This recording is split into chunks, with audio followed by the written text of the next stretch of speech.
Hi, I'm TJ Manarino, and I'm the Director of Design for Universal Orlando's Halloween Horror Nights.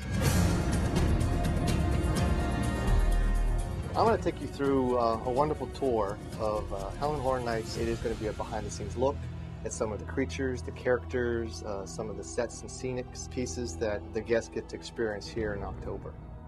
Halloween is really a fully immersive event, and at the scale of something that nobody's ever experienced before. Universal Studios is known for the classic monsters. They've been in the horror business for over 75 years.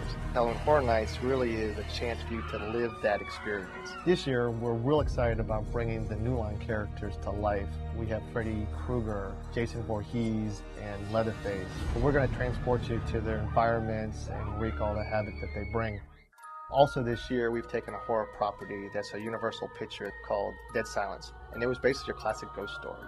It was a character called Mary Shaw, who had been wrongfully killed in her past and has come back now to haunt the streets and the town of Ravens Fair. Well, for us, it was perfect to create a haunted house around this character and this story. You know, there's environments like graveyards, there's environments like a morgue. Everybody's afraid of a morgue. You know, there's an old decrepit theater, and this character, Mary Shaw, lives in this wonderful theater. She has her own dressing parlor, and she's vintage. She's actually from the 1940s. When we started the design, we focused a lot on the details. What are images and scenes from this film that are unique and at the same time recognizable? People want to be familiar a little bit with their fear because it becomes more real for them. They tried to utilize the story so that you're actually on the same journey as the movie was.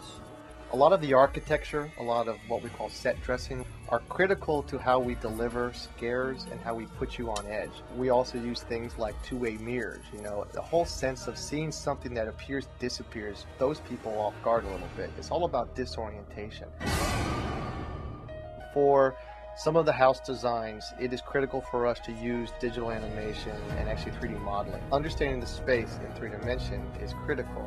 So 3D modeling is a part of the design that actually I think has really paid off for the guest in the long run. But at the same time, technology is something that we don't want to use for everything. What I'm doing is I'm just painting this with acrylic paint. It's the old-fashioned way, paint on board. This year's theme is about an old world carnival that's been around for many, many years. So a lot of the designs we've done this year have been all hand-drawn.